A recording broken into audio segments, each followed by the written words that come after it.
Hello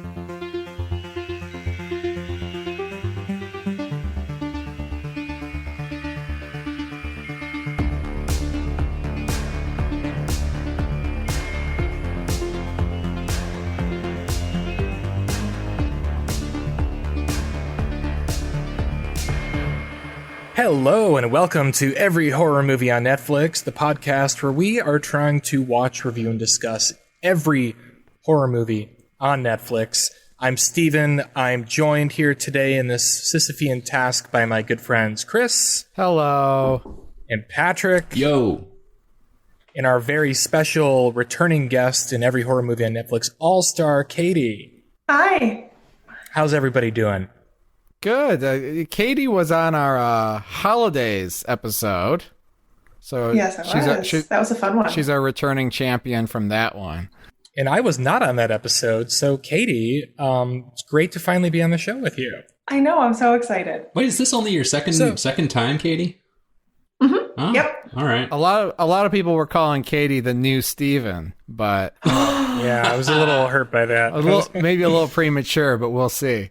We're not supposed to tell him that. Okay. Pressure's on me today. All right, so today we're here to discuss the 2010 Vincenzo Natali movie Splice. But before we get into it, have you guys been up to any horror shit lately? Yes. No. Literally got something in just under the wire today. I watched the new Shudder exclusive Host, which is, I feel like, I could probably be fact checked on this statement, but I feel like it's the first film actually made about quarantine, and it was made during quarantine. It's sort of quarantine. It's horror, if you will. Wait, is this the Zoom one? It's Zoom. Yeah, it takes place entirely on Zoom, and certainly reminded me of a film that Chris and I saw together a few years ago that Chris loved and I did not. Unfriended, which is also a horror movie that takes place on Zoom. While I wasn't crazy about Unfriended, I have to say I would rewatch it before I would recommend anybody watch Host. I mean, it has its moments, and I feel like maybe it does the idea of a horror movie on Zoom about as well as you possibly could, but it wasn't great. It is only 56 minutes, though, so you're not going to spend too much time on it. They should have kept it under 40 minutes. Yeah, well, that factors into the film, though. Actually, at one point, the meeting goes on a timer. We have to solve the murder in 40 minutes. No spoilers. Oh, I like that. No spoilers, but the 40-minute meeting time limit does factor sort of prominently into the way the movie wraps up, which is sort of confusing because obviously the movie is itself longer than 40 minutes, so it's very sort of arbitrarily imposed. But yeah, that is part of the movie. And is it like real time? Is it meant to be? Yes, but also it's a 56-minute movie that gets... Yeah, that's why I'm asking. Yeah, I mean, like, technically in real time, like, there are no gaps. I mean, there's a lot of creative cutting, which also is so difficult to explain sort of in the world of Zoom, because you can't really cut, but obviously they cut around so that they can use different takes. It was interesting. Did not live up to the hype that I read, though. What about y'all? Chris? Anything? No? No, nothing new to report. No new business here. Katie, I don't really know what your relationship with horror is, but have you... it could be real-life horror as well. We're living in unprecedented and often terrifying times. Yeah, as a scientist, everything that's happening right now is kind of scary. As somebody who's always been fascinated by and has studied infectious disease, this is... Mm-hmm. Something you hear about in your like science history, but never think you'll actually live through. So that's pretty surreal and kind of strange, but also fascinating in a way. You could be the next Jonas Salk if you play your cards right. I'm working on it. Well, Katie has also been on the Hannibal rewatch train recently. That's notable. Yeah. I watched all of Hannibal, and then recently I finally got around to seeing Midsommar. What'd you think? Oh, I loved it. I thought it was so beautiful. And I messaged one of my friends afterwards. I'm like, am I a freak for thinking that this has a happy ending? No, I am right you there and Patrick with you. Are on the same page. Absolutely. Yeah. Oh, we're going to have to take this offline, but I love that movie. Yeah, if you guys start a fucking satisfied. cult, I was very satisfied. if you guys start a cult, I'm going to be so disappointed. You know how me and Katie are going to die now. I have lived in a co-op before, which is a little bit like a commune. So what you're saying is you have experience and you're going to put it to good use. Yeah, right. I've practiced. Well, I've got a couple of things. Chris got me on we were talking about cold case files and unsolved mysteries.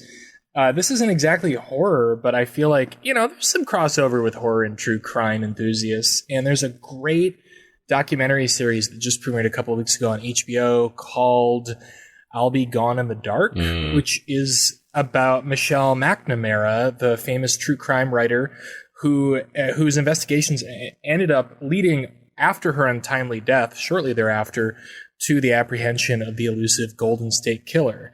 And wow, it's only 2 episodes in, I think. At least that's all I've seen. But it's just like a fascinating portrait of obsession and, to use her word, addiction to dark material.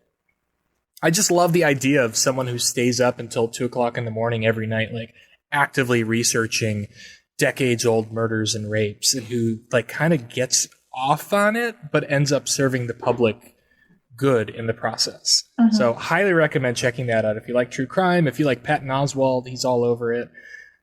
Good stuff. And I had real life horror yesterday.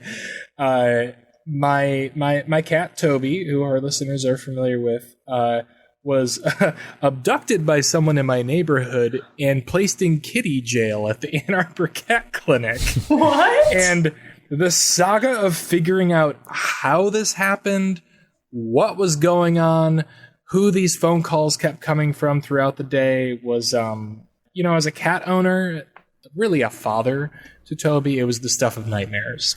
Wow. Is he safe at home now? Only in 2020. Yeah, he's safe now. I think he thought the whole thing was a marvelous adventure. Apparently he made all kinds of friends at the clinic. But I didn't know what the fuck was going on for about 2 hours yesterday. God bless Toby. I'm so glad he's back. Oh, I also want to mention, following up on discussion from last episode, and I won't belabor this discussion because we did talk about it quite a bit last time, but I did finally watch Dr. Sleep at Steven's recommendation. Oh, yeah. That was fantastic. Highly recommend it to anyone. I feel like it got really underrated critically when it came out, and absolutely your recommendation, Stephen, to watch the director's cut was spot on, because I got thoroughly just drawn in and engrossed for that 3 hours. And when I read afterwards, the parts that were added to the director's cut, I was like, why did they leave this stuff out of the original? It's just some of it felt almost essential to me. So yeah, awesome. Highly recommended, especially for all our Mike Flanagan fans out there, our Fanagans. Yeah, there were times when I really thought this was becoming a Mike Flanagan podcast. Oh, yeah. It is. It is. All right. Well, I'm glad we have a scientist with us today to discuss Vincenzo Natali's Splice. I'm going to correct myself. Apparently, it actually came out in 2009, not 2010. This is a movie in which Sarah Polley, who I'm a huge fan of, and Adrian Brody play married duo of scientists who specialize in genetic mutations. They want to throw human DNA into the mix and see what happens. Their bosses don't like that, raises all kind of ethical problems. They do it anyway, and as you can imagine, things get pretty twisty pretty fast. Yeah, and so that's kind of the context for why we brought Katie on here. Not that she isn't just a delightful person in general, but Katie actually works in a real life fucking science lab doing all manners of experiments. What goes on in there, I don't know. Some of it is certainly classified. And so she has a PhD. The woman has a PhD in, I'm sorry, what? Molecular, cellular, and developmental biology. There you go. Perfect. Dr. Katie. I did not know that. And I didn't either. And you didn't? No, and that's no. Dr. Katie right up the alley of this movie, too, basically. This is basically what you do every day. I used to when I was in grad school. Now, wait, so in grad school you spliced together DNA to create penis-like worms that tried to murder each other? I did genetic splicing on yeast. Okay. So basically, yeah. Made some dank thing. bread. It's pretty much the Tomato, same tomato. Yeah. They should have just made some nice bread instead of whatever the hell they made in know. this movie. I mean, why'd you gotta go make something with a stinger? Yeah. Well, where to would you do that? begin? I mean, where to begin with this movie? This movie was such a eclectic and confounding experience for me.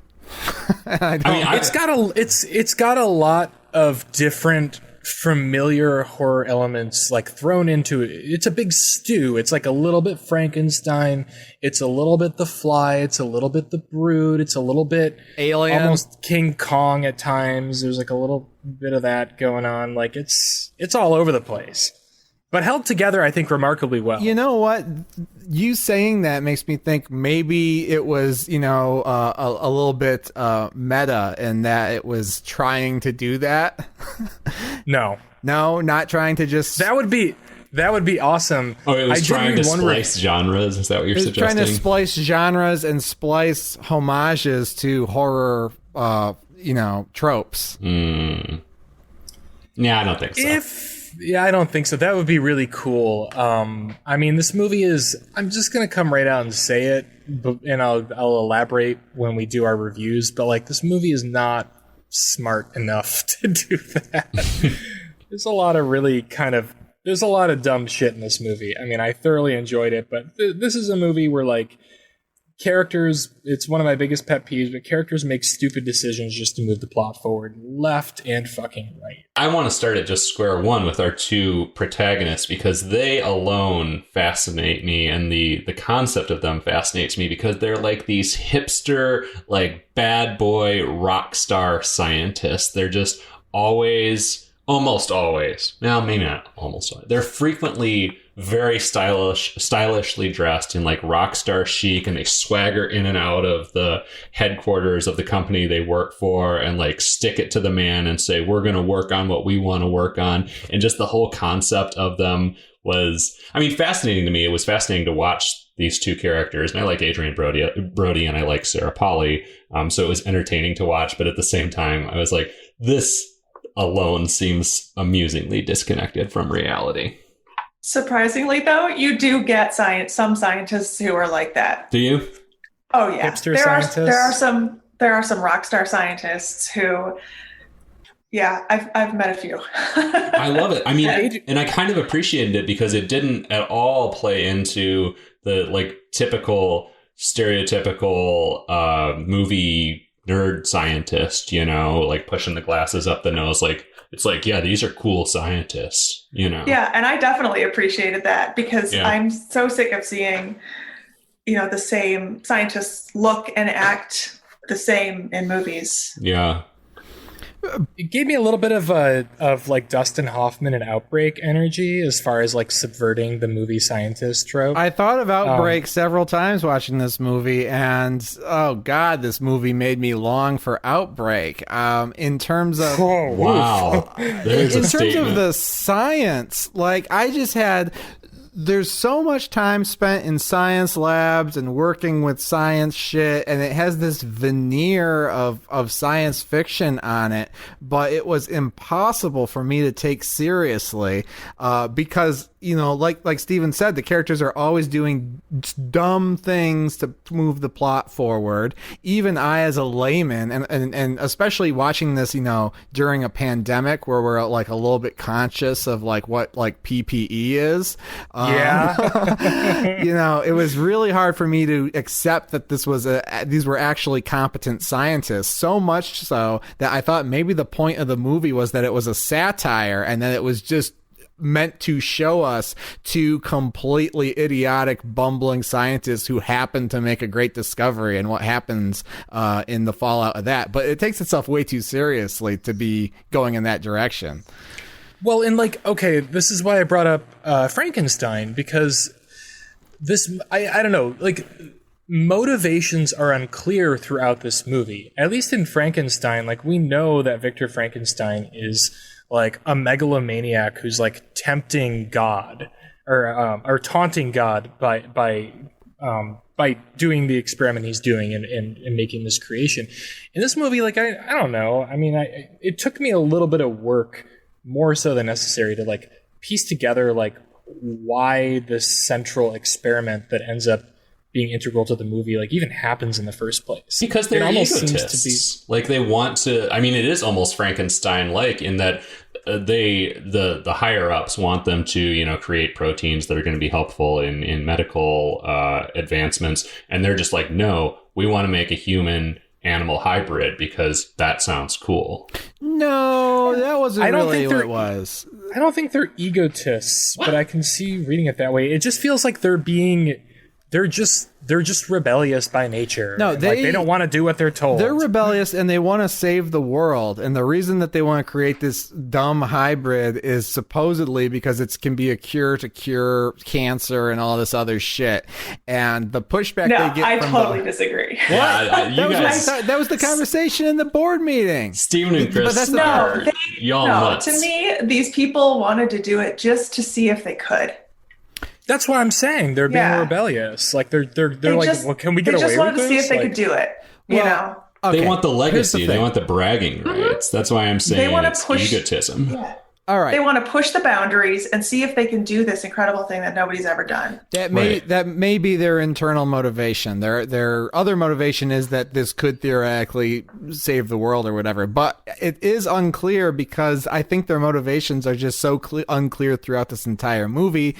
This movie feels to me like several different screenplays, several different drafts with vestigial organisms kind of floating around in them. It is. I feel like this got GJ'd quite a bit. Well, I can tell you, Natali wrote this movie himself, and then 2, maybe 3 other writers were brought in. Like, this movie was supposed to come out after Cube, which was in like the mid 90s, and it came out something like almost 10 years later. Like, this thing definitely went through the ringer. There's a lot of hands on it.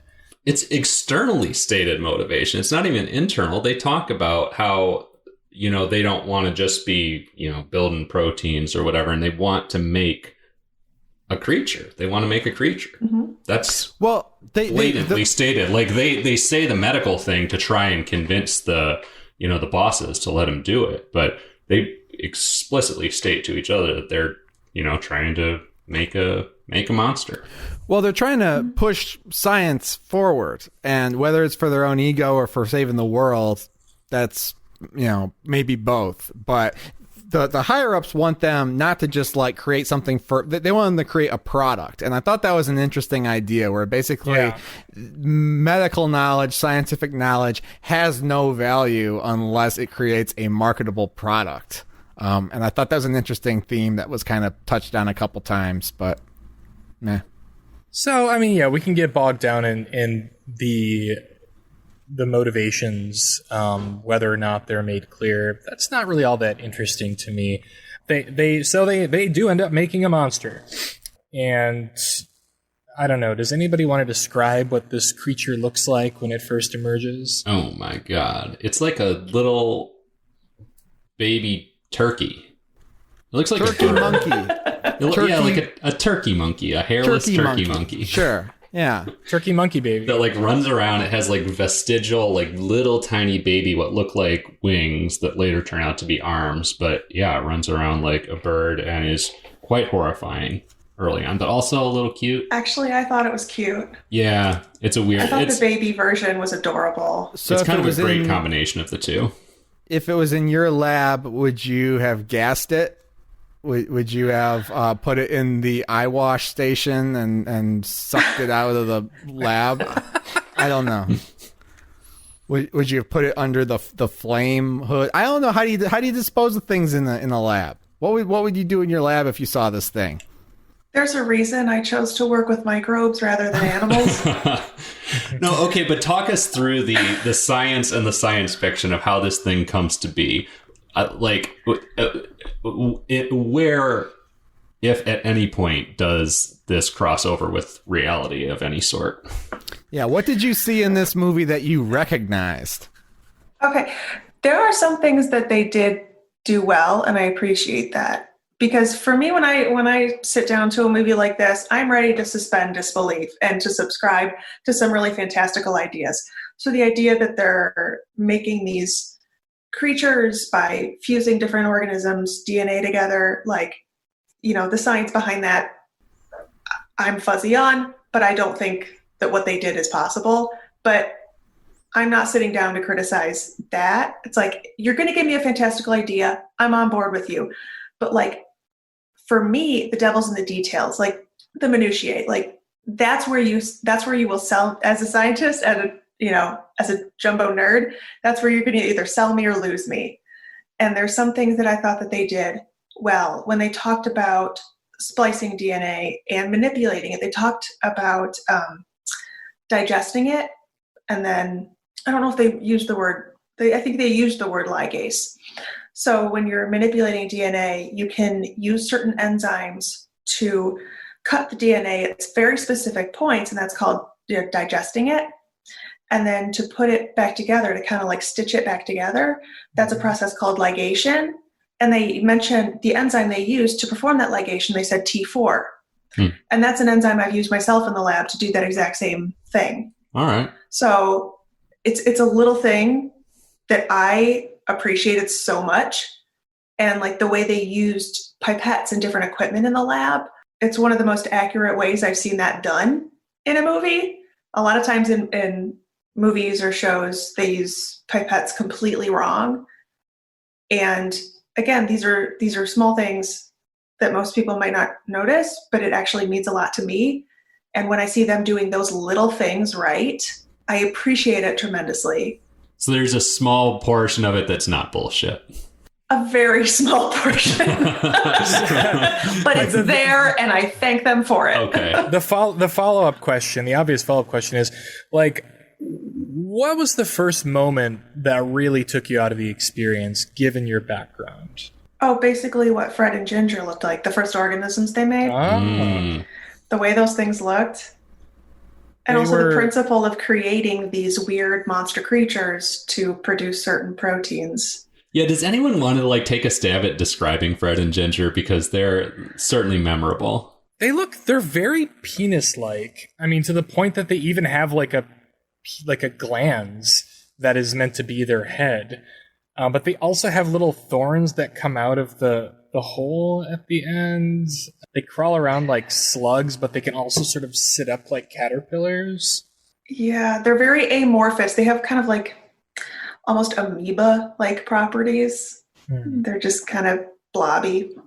They looked like bread dough to me, just like sentient bread dough crawling around an aquarium. But these are like the first creatures that our scientists make. Yeah, and I was like, I want to know what the physiology of that thing is like. Are there bones? I don't know. How is it doing? The flesh, like, that's what I want to know. Like, what's the anatomy of this thing? It's just like a blobby do. I don't know. They don't look like they could survive on dry land because their flesh is almost translucent, like a sea creature as well. I'm very odd. I don't really understand what they were going for with those things. Yeah, and they're unpleasant at the very least. Yeah, and I'm familiar with using genetic engineering to have organisms produce proteins that they normally wouldn't make. But you don't need to make a whole new organism in order to do that. But you do to make an interesting science fiction horror movie. And so I was like, all right, if that's your premise, then I'm with you. So they make Fred and Ginger. The big bosses say, we want you to stick to Fred and Ginger, mine proteins from them.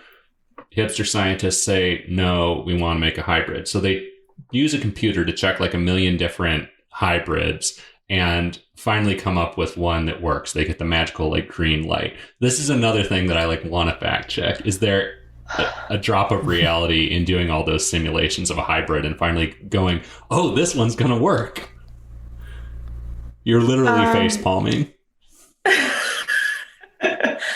That always kills me in movies when I see like these perfectly like cartoonish chromosomes up on a screen like that. I cannot speak for all science and all scientists. But in my experience, I've never encountered that. It's movie bullshit. And it would take way longer to sequence the DNA, and even sequencing the DNA wouldn't tell you if you were going to have a viable creature. Yeah. Okay. It just wouldn't. That's what I figured. Because then why would you even need to run a physical experiment if we had technology that just went through all the steps of the scientific method for you? Are you disappointed that, as you know, you did all this work to become a PhD in this incredibly complicated field, and you don't get to sit down at a computer and have it light up green and say perfect match 100% or whatever, and you get to say we did it? I don't think I've ever said eureka in my life in any sort of serious capacity. Well, there's still time. Keep looking into that hydroxychloroquine. Oh yeah. The cure is in there. I heard about that's it. the stuff.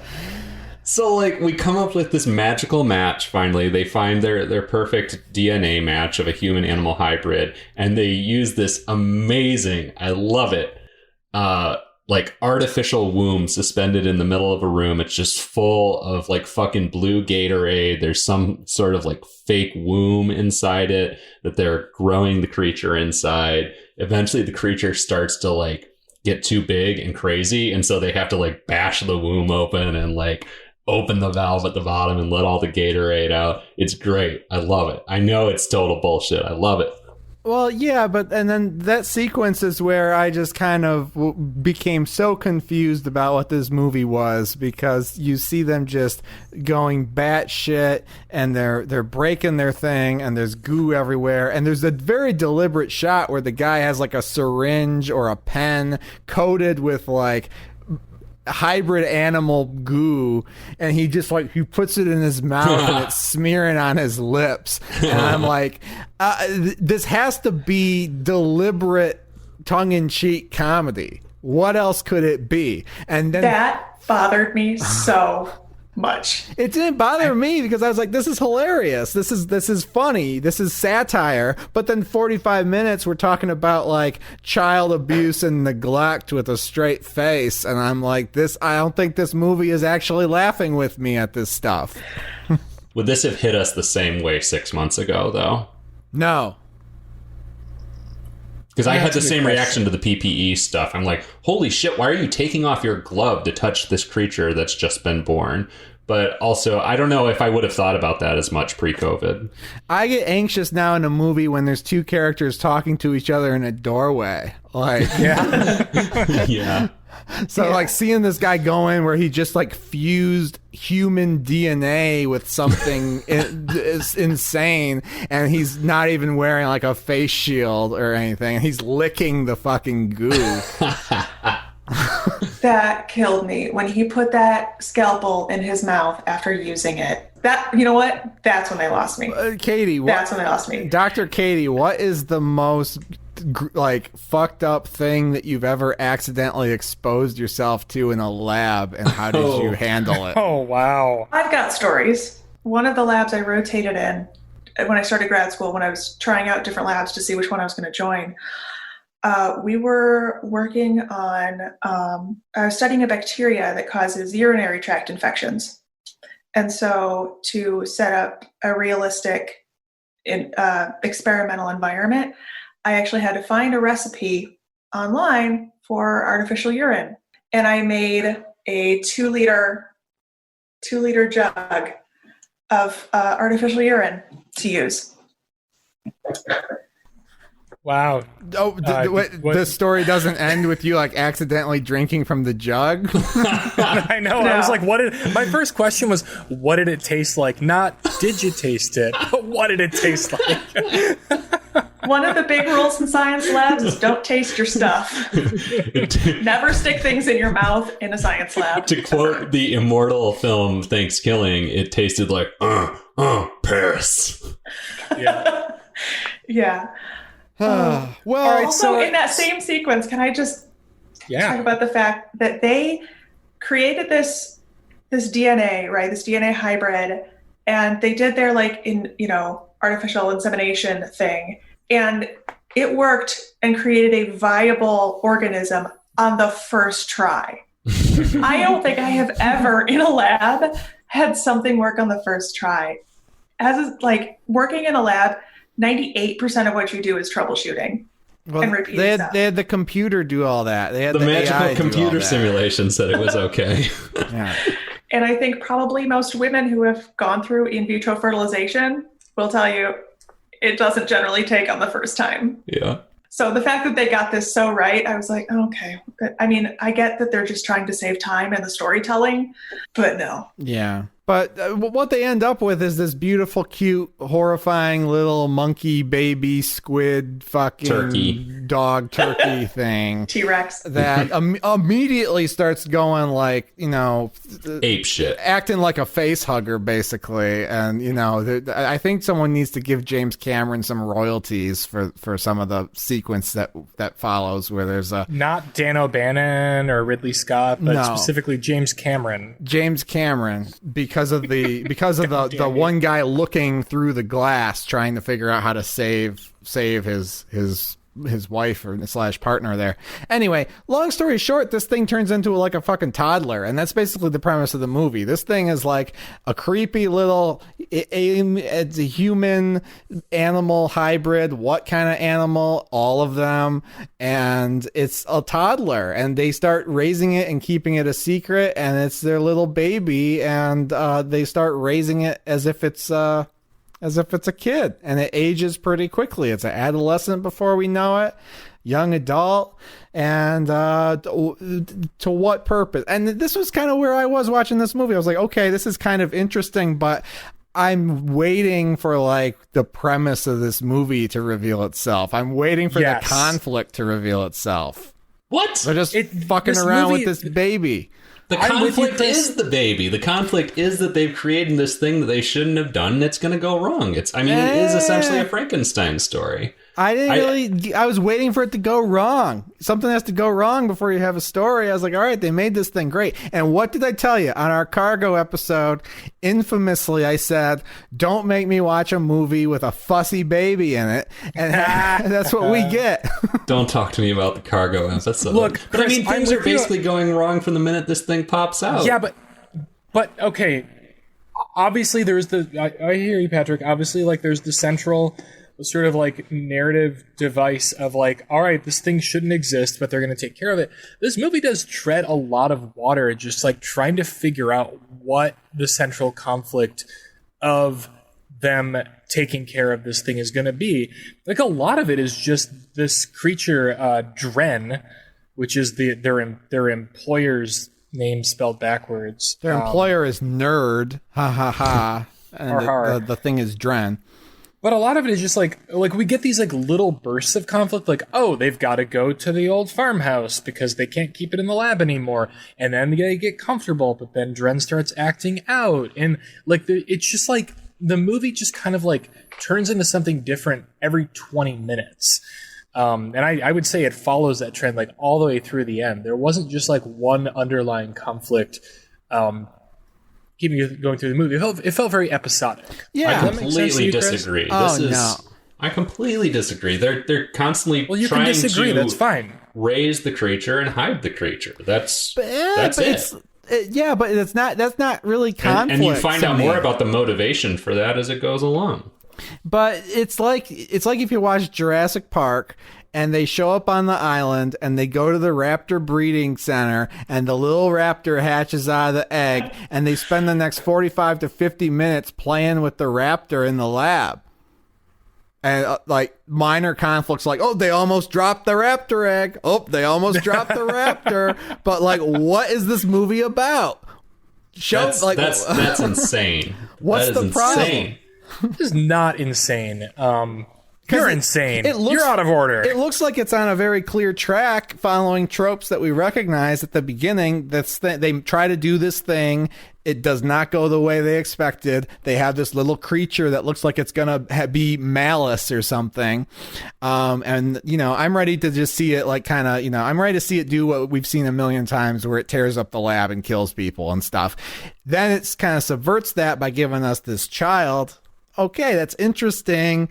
What are they going to do with that? Well, it's just a movie about parenting, I guess. And I don't know. It was hard for me to figure out what was going on here. I knew what was going on. It was just like really interesting to me the way that it kind of stops and starts and sort of shifts gears in a way that was almost kind of refreshing at the beginning. But then, we'll talk about this in the spoiler room, obviously, but it felt like at about the midway point, this movie was less interested in like any plot through lines than in just like settling you down, showing you something really fucked up, settling you back down, and like rinse and repeat for the rest of the movie. The structure of it was unlike anything I think I've ever seen before. See, I'm really puzzled by the way you guys perceived this. It felt quite straightforward to me. I didn't see anything episodic at all. All right, well, that's great. It probably felt straightforward to Vincenzo Natali as well. Yeah, so they're on Adrian Brody, or as I refer to him in my notes, Connor Oberst and Sarah Polley. They're bigger rock stars than ever. They're on the cover of Wired, which somehow is perfect bound in the universe of this movie. I thought that was interesting. Wow, I missed that. Is Wired not perfect bound? Not as far as I know. I thought it was. Maybe it is. I don't know. I don't know why I notice these things. So anyway, they've got. Wait, no, let's talk about this binding some more. Shut up. All right. That means it has a spine on it. Yes. Okay. Anyway, they're about to show off their big work to a bunch of investors and people in the science community. Whatever. They're rock stars. They've got this amazing stage set up. They've got this big aquarium. On either side is Fred and Ginger. And Ginger has spontaneously changed its sex. And they fucking destroy each other. It's a bloodbath. More blood comes out of these things than either of them could possibly contain. The crowd goes nuts. The aquarium falls over. Blood spills across the people in the front row like a Gallagher comedy show. And these things get out. And basically, our heroes, or anti-heroes, I suppose, are... they're taken out back, and they're given a talking to by their supervisors. And this scene was a delight to me. It's so over the top, and yes, it's hilarious. This movie has some CG issues. I mean, the baby Dren looks decent, I guess, for 2009, but definitely doesn't always look great. And I liked the way they kind of cut around, creating too much footage of Fred and Ginger, the CG creatures actually fighting, and just did a lot of close-ups of like blood splattered glass and screaming audience members. And I certainly got the point when the aquarium tipped over and smashed all over the place and blood came pouring out. I love the over-the-topness of it. It was, as with many things in this movie, very Cronenberg to me, and I fucking love David Cronenberg, so I was there for it. It was another moment, much like the guy licking the bile, that made me think this movie is trying to be a satire or trying to be like a Paul Verhoeven movie, but it's not. It's not. And so that makes, I don't know. I don't want to be the guy who goes honk honk. This movie was tonally confused, honk honk. But I guess because I was in a place where I didn't understand the conflict, I didn't understand the characters or their motivations, and I didn't understand how I was supposed to feel about anything. That's the triple threat. That was not good for me. Yeah, I'm kind of with you. So, Chris, would you view it, cue it, or screw it? I would screw it for those reasons. I'm sorry to say. I mean, it's not to say that I didn't think there were parts that were interesting. I didn't, it wasn't particularly poorly done. It just kept me in neutral for way too long, and I just didn't like where it went either in the end. So I would say screw it. Screw Splice. Sorry. I'm going to second your screw it. I mean, it's very watchable, but like, I didn't really get much out of it. I mean, this thing's been around long enough too that there were some surprises in it for me still. They didn't really feel meaningful in any way, but some of the more lurid, ridiculous moments had been vaguely spoiled for me. So I don't know how I would have reacted to it otherwise. Probably with outrage. Yeah, this movie just spends a lot of it's very stop and start. and it doesn't feel like it really has anything interesting to say about the human condition, which is sort of what I hope for in any kind of horror sci-fi hybrid. This movie seems to be more interested in grossing you out than anything else. We'll probably talk about that a little bit more. There were some glimmers where it seemed like it had some ideas or things to say, but it was just nothing. It was just kind of, here's an idea. Wouldn't it be interesting if this movie were about this? Oh, now we're on to something else. Oh, here's another idea. Wouldn't it be interesting if this was the theme of the movie? No, it's not. Kind of that kind of thing. Well, I'll add, I want to say some positive things about the movie too in my review quickly. It's well directed. I mean, it's got a good, it's solidly directed. It's got a good look. The performances are fantastic, especially for how ridiculous this material is. Like, Brody and Polly are fully committed to their roles. I enjoyed their chemistry. I actually thought the CGI wasn't too bad either, especially for 2009, but I never found it to be like totally distracting. I think there's a good mix of practical effects in here as well. There's some good tension in points. Definitely some like stomach churning moments as well, which is not necessarily what I go to the movies for, but they worked on me.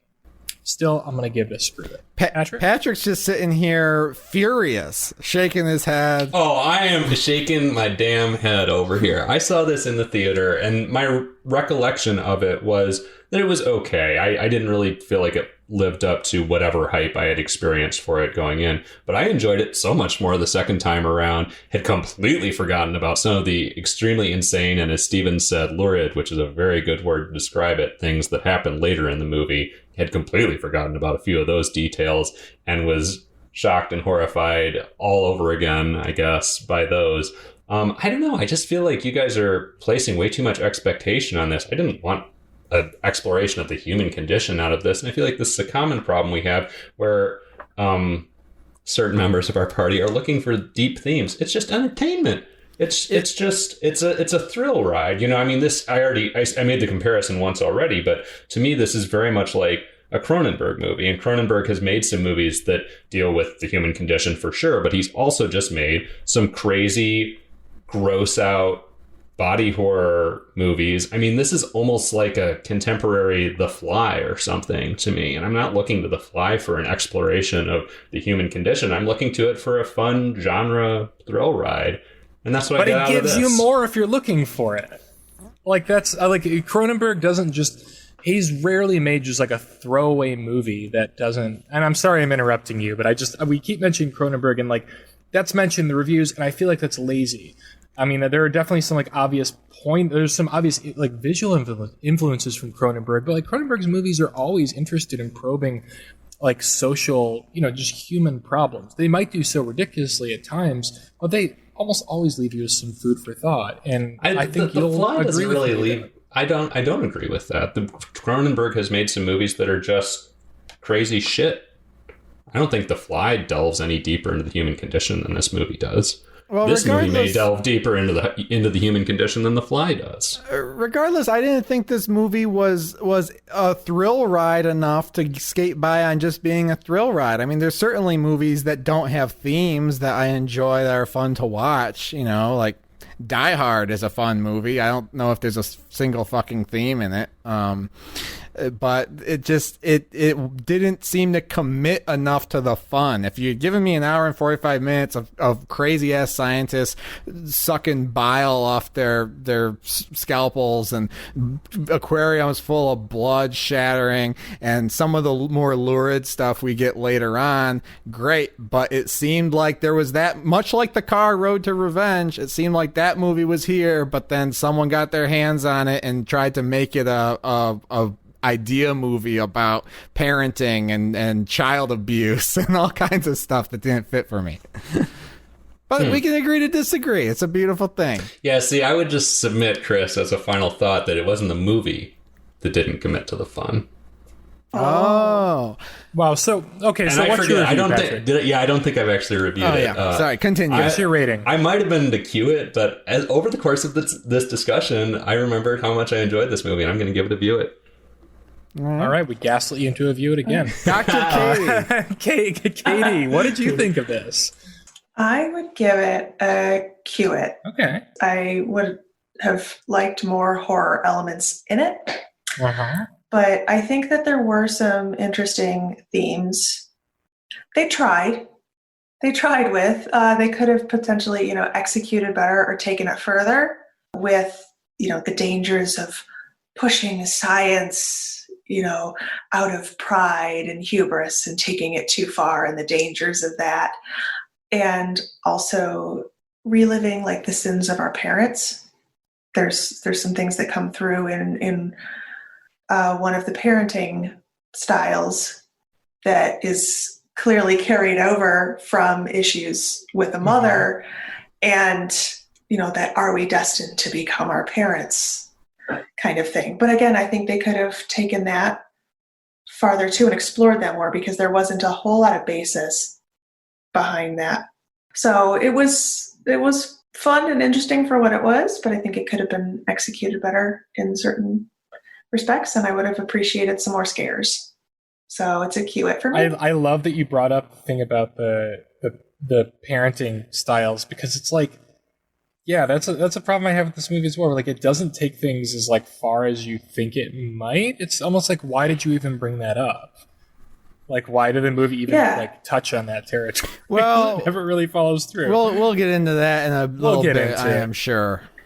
Yeah, that's why I'm being vague about it, because I feel like it's probably more spoiler room material. Oh yeah. Let's take a short break. Let's go out to the spoiler barn. I'm gonna splice together some gin and some tonic, and we'll see what happens. I'll see you guys in a few minutes. We're gonna spoil everything. But wait, you can't forget to give the pitch. Gotta give the spiel. Did you know? Business. Did you know that we have social media? If not, check us out. We're at EHMON Cast, EHMON Cast, on all platforms, or at least the ones that matter. We're talking about Facebook, we're talking about Twitter, we're talking about Instagram, talking about TikTok, talking about LinkedIn, talking about basically, if the owner Foursquare. of whatever social media platform you're thinking of hasn't testified before Congress this week, we're not on it. talking about we don't fuck with MySpace. We got MySpace. So find us, and then we have a nice little website.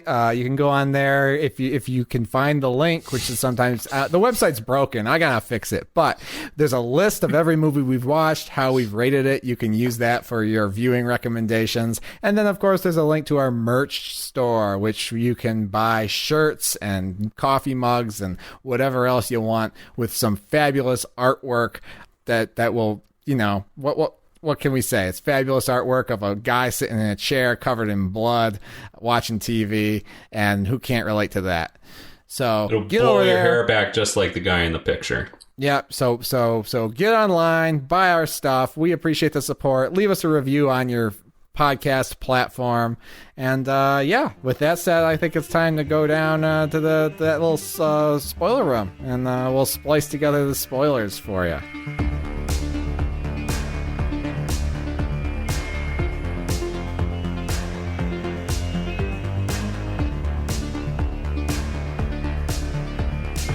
Could I just start shooting antibodies and be immune to everything? I would not recommend it, but a lot of antibodies are used for molecular biology research. I've used antibodies quite a bit in lab techniques for protein detection. You got that fucking pill that unlocks 99% of your brain? I'm sick of only using 2% of my brain. All right, we're out here in the spoiler barn. It's a little chilly, which is kind of a welcome reprieve from Michigan summer. We got pretty much everything you could need to raise a mutant child out here. You got plenty of furniture. We got beds. We got flashlights. Stuffed animals. Lab equipment. Ice bath. Yeah. It's really more of a summer home than an abandoned barn, it turns out. So, and that barn is where we spend pretty much the rest of this movie. Like the last 45 minutes or so of this thing are, Dren has very quickly turned into a petulant teenager, throwing fits, wants to go outside, wants to play with the cat, maybe kill the cat. We don't know if we can trust her with the cat. She could be allergic. This turns into like a domestic drama for a little while. Yeah. I would say like 20 minutes or so. Yeah. Yep. And then things get fucked up pretty quickly. Adrian Brody and Sarah Polley they're finally having to like reckon with this horrible mistake they made by creating this creature. we find out in a very uncomfortable scene that Adrian Brody realizes that, you know, of course they used human DNA to splice into, you know, whatever stew they were working with to create Dren, but it was Sarah Polly's DNA, and he is sexually attracted to Dren because she has, like, she's like Sarah Polly, but she doesn't speak English. He doesn't have to listen to her yap at him. Oh. Yep. And yeah, things just kind of get out of control from there. Yeah, we spent a lot of time in this barn set because obviously as Dren grows up and the corporate bean counters get more and more intrusive in the lab setting, they gotta get her out of the lab. So they, you know, put her in a box, take her out to the country where Sarah Polly happens to coincidentally have a family farm where she grew up in a little farmhouse under some domineering, toxic mother who kept her locked in like a little room with a mattress on the floor, in a touching memory that is kind of touched on and supposedly, like I think Katie started to allude to before we went to the spoiler room, yeah, kind of comes around into some kind of problematic themes about how, I guess, if you're abused as a kid, you want to abuse other kids or something, which is not my favorite trope in horror movies. And at about this point, or earlier, so we've had CG Dren. We have CG Dren for about half the movie, and then about halfway through, this actress, I forget her name, takes over, and Dren is... well, there's certainly CG elements still grafted onto this actress, but there's a very human face suddenly attached to her. And I was really, really struck by this actress's performance and empathized a lot with Dren. I was just like, my heart fucking bled for Dren. I mean, well, yeah, when she was CG, but even more so when there was a human face and a really solid performance attached to her. Yeah, she was very emotive. Yeah. Yeah. And the sounds that they gave her, especially because she can't speak. I mean, she has no English lines. And her eyes are twice the size of a normal human, so it's easy to be a little emotive with giant CGI eyes. Yeah, your boy James Cameron would know about that. Yeah, they're very spread apart. Yeah. I found her to be annoying at times, like in kind of like a manga cartoon or like Manic Pixie Dream Girl way, with like the sound she makes and like the just like the wild gesticulation. But like as I kind of got used to that, I found her like there's a moment where like she befriends a cat, which first of all we think she's gonna kill the cat. Spoiler alert, she does later on for you know an interesting reason. But like she befriends this cat, and then Sarah Polly, the moment where Sarah Polly takes the cat away from her and she's whimpering, like I actually started tearing up a little. Yeah, that was like the best part of the movie. It was like the only time we've seen her in this teenage phase where she's actually like showing, you know, like real human-like emotion and attachment for something, for another creature. Yeah, it's heartbreaking stuff. Yeah, she was so distraught at not being able to keep her pet, and it was heartbreaking. Mm-hmm.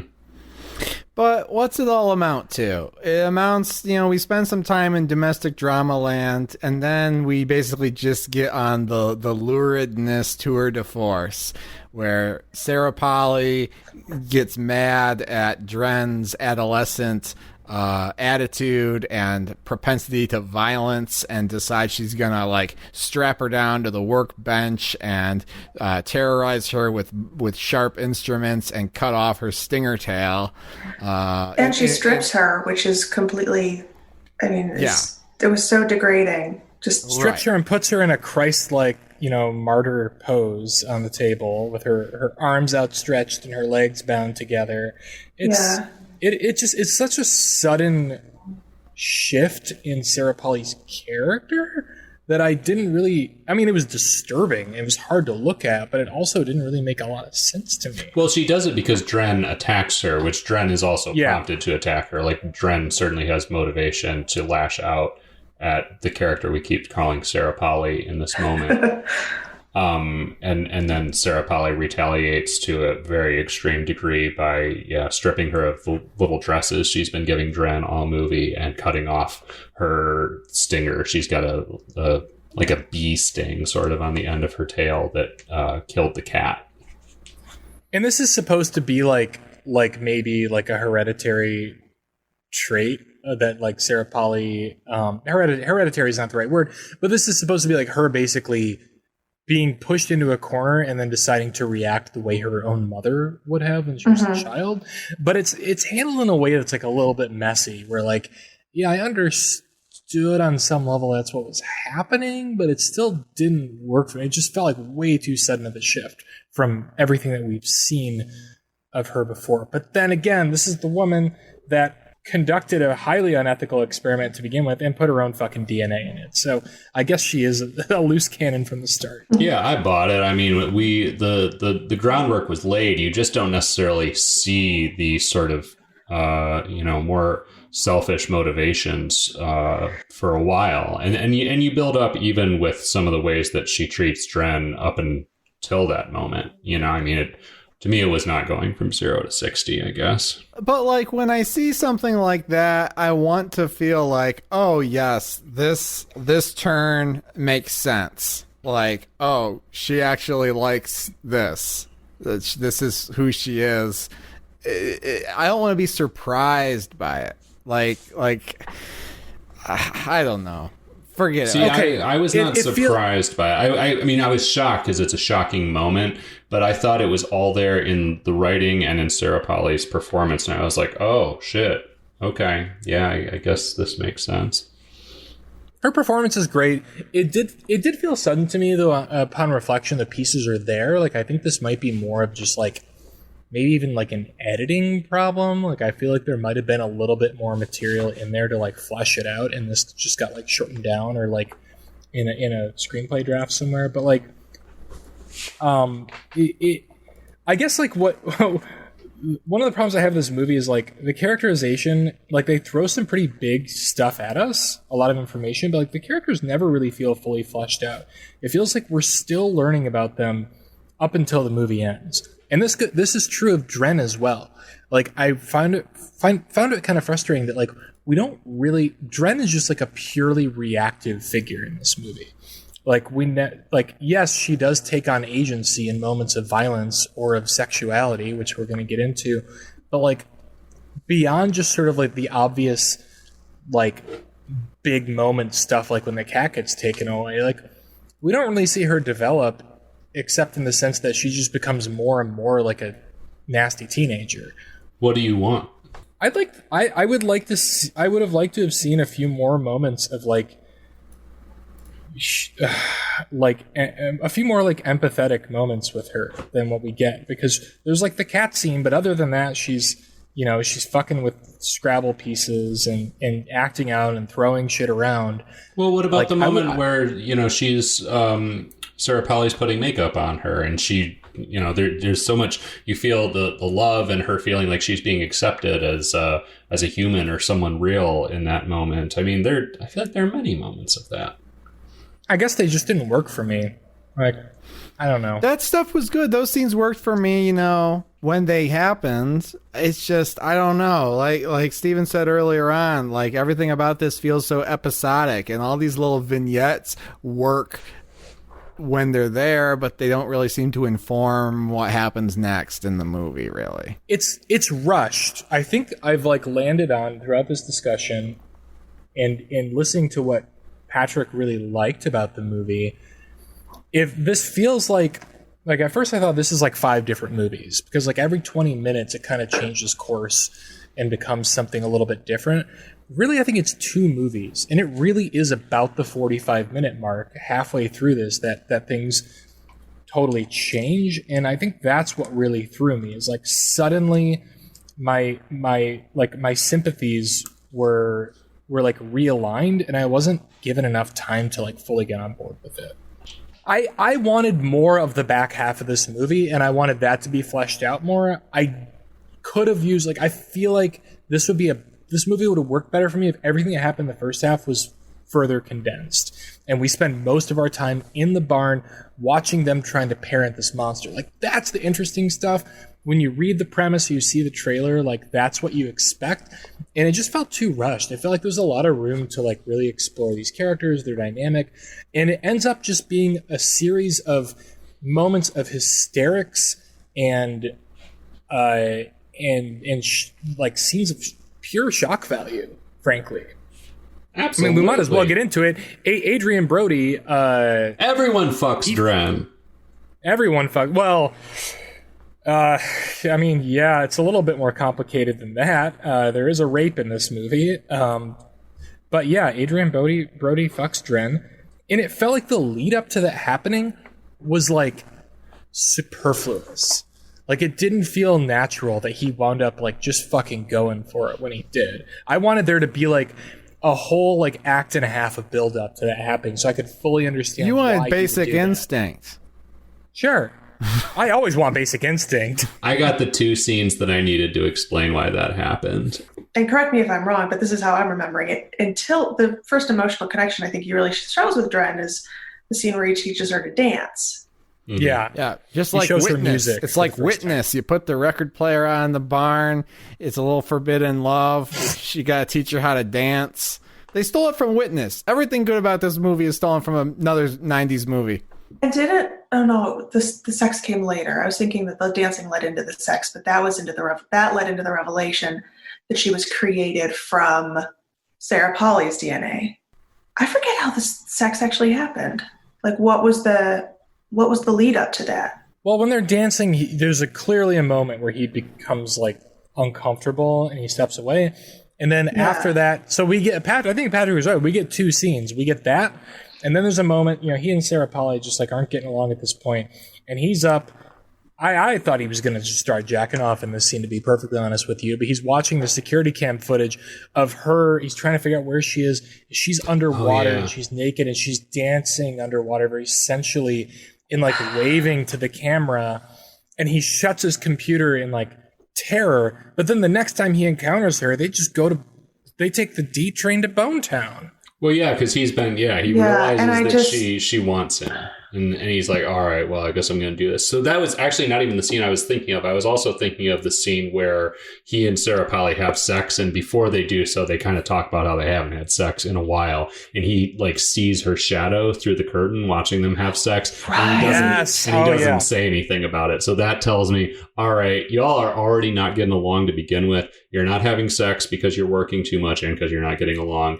And you don't have a problem with Dren watching you through the curtain, so that sets the stage. So I guess really 3 scenes sort of set the stage for me. Yeah. Where I'm like, okay, yeah, I guess it makes sense that they're fucking now.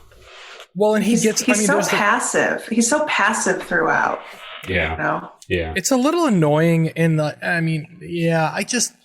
sex was unnecessary. Like I feel like that was just like pure shock value. Like we keep using the word lurid, which I'm proud. I brought it up first. So it's very Verhoeven-y, but like it doesn't really have anything to.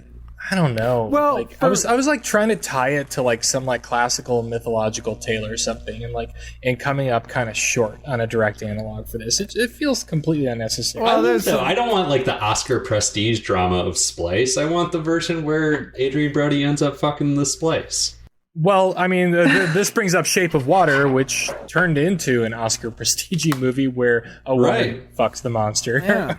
Liked this movie more than The Shape of Water. Hot take. I certainly did. Let's high five over that next time I see you. And I mean, I will also say about the sex scene, surprisingly explicit. I did not expect that much. There's a lot going on there. They saved their R rating for the sex scene. They were like, how many points do we have in an R rating? Let's use them all. The detail I love is the way she uses her tail during sex to they're like up against a bench or something, and she wraps her tail around it like very taut to get even closer to him and like hold him down. Yeah. Well, that was kinky. It's weird. So we see a lot of people having sex in this movie, and I figured, okay, well, we've talked about pregnancy already. We're doing human and animal experiments. Obviously, all this exists so that we can have fucked up like mutant babies. So I thought for sure that Dren was going to have a baby. I thought Sarah Polley might very well have a baby because she had sex with Adrian Brody early on, and she had been stabbed by the little octopus stinger of fetus Dren. Also, didn't have any consequence. And so I thought we were going to, go in a different direction. But if you're looking for that movie, and if you're looking for a better movie that tangles with the questions of what it means to create life, watch Prometheus. Oh, God. I will die for Prometheus's honor. I'm going to go on a very, very brief tangent, I promise. But, like, I thought of Left Hand of Darkness while watching this, and it's a great book, Ursula K. Le Guin, and it's a book in which there's a planet where people can, like, kind of change genders at will. And it even got criticism in the 60s for being focused on, like a binary model of sexuality. And that was something that, like, upon reflection, also kind of frustrated me about this movie. Like, when I mean, we're in the spoiler room. Anything goes. When Dren's a woman, she weaponizes her femininity to have sex with Adrian Brody. When Dren is a man, so when she's a woman, she's only attracted to men. When she's a man, she's only attracted to women, and she's a fucking rapist. Like, she's like a hyper aggressive male. Like, I found, like, the imagination of what is possible with a being that can sort of change gender over time to be the imagination behind it was extremely limited and kind of frustrating. But I feel like it's telling that you say she weaponizes her sexuality. I don't think she weaponizes it at all. Yeah. She's interested in him. She loves him. She's not trying to weaponize it. I don't know. It's the only man in her life. She's in a literal barn, and they took the cat away. So what's she gonna do? Wow. I mean, yeah, true. Like, what do you do if that's all you know? But I would be interested in a movie with, like, a similar concept that's, like, a little more adventurous in that realm. Anyway. But yeah, let's explain what happens with this fucking sex swap, though, because, I mean, we already said Fred and Ginger changed sexes in the... Fred... Yeah. No, Ginger changes sex in the aquarium, the bloody aquarium scene. So it turns out that was setting up that Dren's going to do that, too. And surprise! At the climax of the movie, Dren kind of turns around, and she has a male face now, and she ends up chasing Sarah Polley down and, yeah, basically raping her. No, she did. Not basically. Yeah, no, she basically rapes her. about it. Yeah, she rapes her. Yeah. He rapes her. Whatever. I don't know. I thought that was all contemptuous. What can I say? What does that mean? I mean, I had contempt. I mean, I thought there were several during the more lurid parts of this movie. I almost thought this movie's asking for a screw it with prejudice. I keep saying that, like, it reverts to shock value toward the end, and yeah. I think contemptuous is I can relate to that assessment of it. I don't know, what does it all mean in the end? I mean, that's my ultimate problem. By the way, this is after Dren dies, by the way. Cute female Dren just dies because her DNA is too fucked up or something. She gets like a fever and dies, and they bury her in the back 40, and it's done. Well, I don't think she's going through the transformation. I don't think she dies. I think they bury. they think bury her dies. prematurely. She's like her. I expected like a little sequence of her like molting or something, but she didn't have a pulse. And they're not very good doctors or scientists. They don't even hold a mirror up under her nose or anything like they usually do in the movies. They just fucking bury her after like 30 seconds. You'd think they would want to, I don't know, do an autopsy or something. But no, if you're not going to do an autopsy, maybe like cremate her, because God knows what kind of weird invasive organism she has in her they're going to be released into the environment. Let's say this though, they are relieved. I think they jumped to this conclusion, and they have a conversation after Adrian Brody has sex with her and after the operation that Sarah Polley conducted on her, where they sit together and Adrian Brody's like, this was an experiment and it's over now. So they're like thrilled when they think she's dead. They're like, all right, we can just bury her and pretend this never happened. and get back to life. Well, they're very sad. They're very sad. But yeah, there is an element, I think, of relief where they're glad to be rid of the moral burden. But they both have love for Dren, and they are both sad. And Sarah Polley, in particular, is sobbing when Dren passes. Yeah, I mean, thrilled was an exaggeration, I guess. It was supposed to be an emotional moment. But, like, at the end of the day, you know, they need to grieve, but they're just ready for it to be over.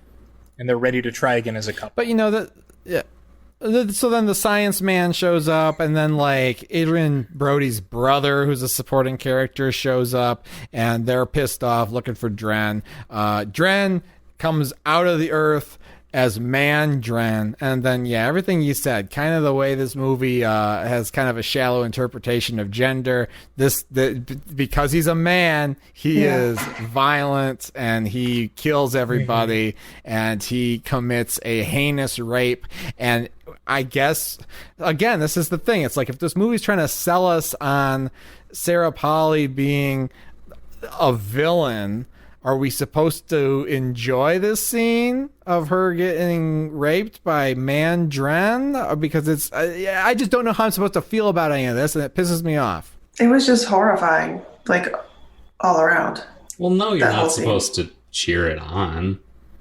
Yeah, oh my God. If this, and I don't think it's a narrow concept of... It's horrifying whether or not you see Sarah Polley's character as a villain. Like, it's, yeah. Well, I don't think it's a narrow concept of gender. I mean, I think it's just playing into sort of like traditional like animal sexuality. Yeah. Too bad they didn't have a newspaper they could have rolled up and just smacked him when he came out of the grave. Here's where I want to support my argument that like I want more of the back half of this movie. I want that to be the focus, because I think what's going on here is like it becomes a movie about raising a child and how difficult that is, especially if there are problems within the marriage of the parents. And I feel like Dren's gender expression behavior is like a direct reaction to her parents. And like once she has sex with Adrian Brody, who's kind of like, you know, a little bit of a douche, she doesn't get pregnant. She turns into a man and acts like what that means to her, like what she thinks men are like and how men behave. Like I feel like that's I think that's what the movie is going for a little bit. That like she's like I didn't catch that. I didn't think about it until just now, to be perfectly honest with you. But I feel like like that's in the DNA of this movie, that like that that's the reason that transformation happens, and like that's maybe what it's supposed to mean. But it happens so quickly that you don't really even have time to think about it.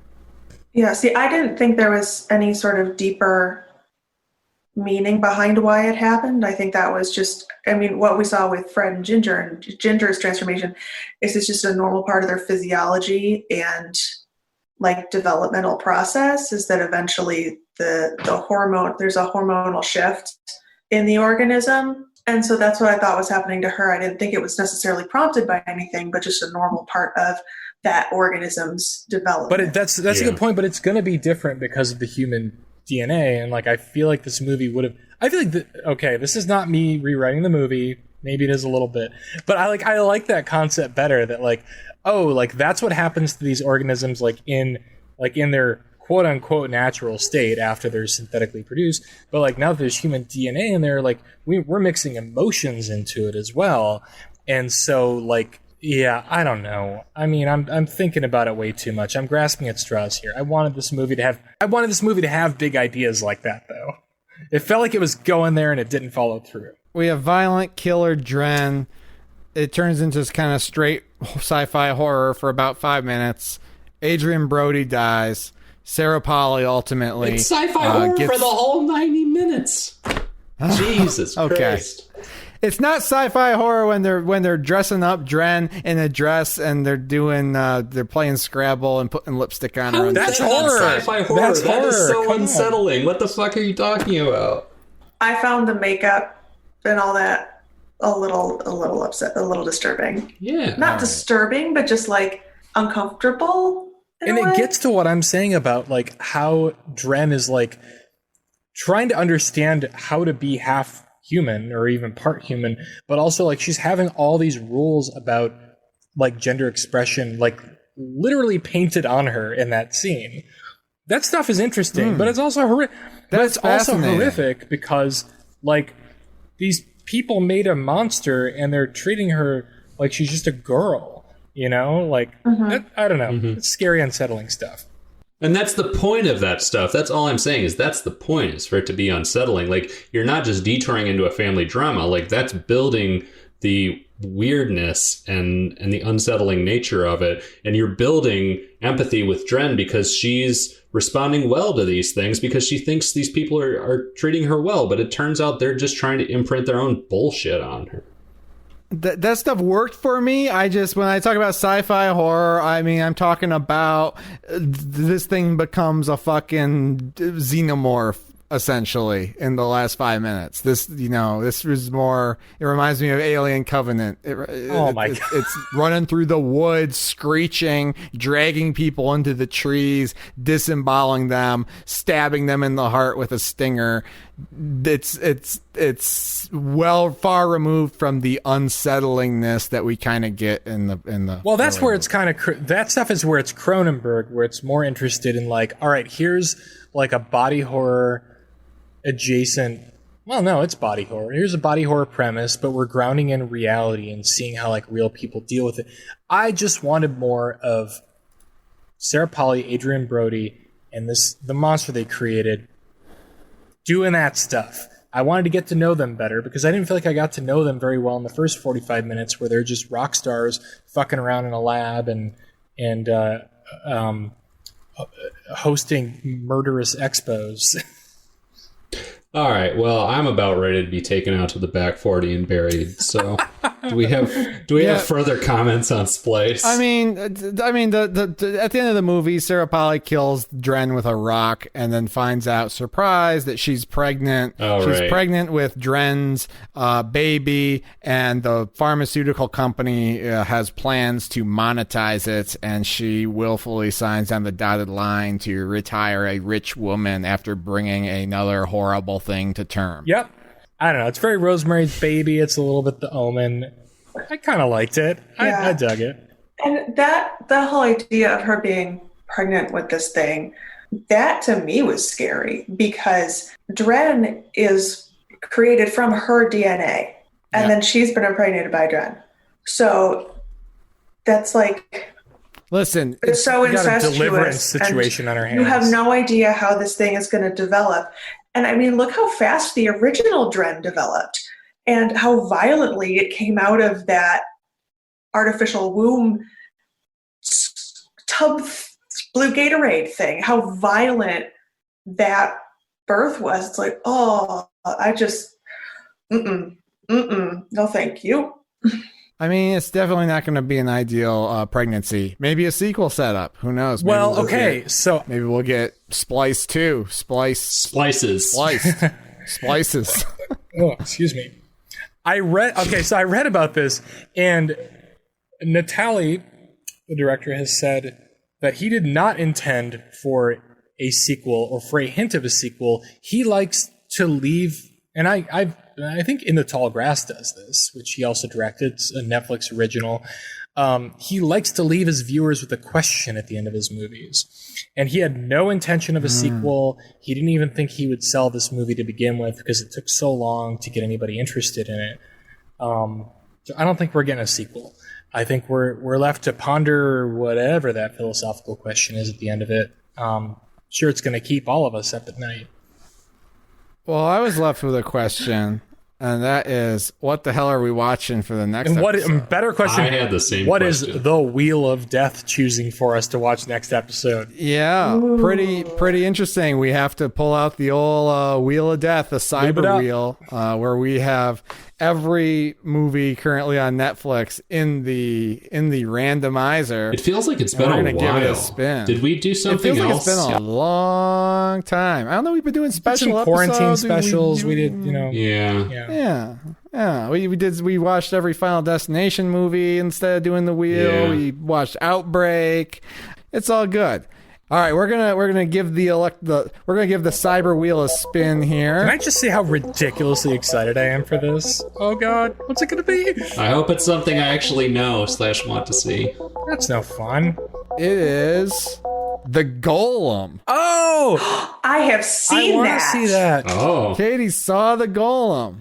I liked it. Ooh. All right. All right. I'm ready. I've been very interested to see this. I've heard good things. I'm excited. Thank you, Wheel. Yeah. Love you, I Will. enjoyed it. I was on an international horror kick for a while. I watched The Mouse and then The Golem. Well, I'm excited to watch The Golem with y'all in a couple of weeks. For every horror movie on Netflix, I'm Steven. I'm Chris. I'm Patrick. And I'm Katie. Thanks for having me. Thanks for coming, Katie. Good luck in the lab, Katie. Don't splice any splices. No. Bye, everybody. Take care. Bye. Bye.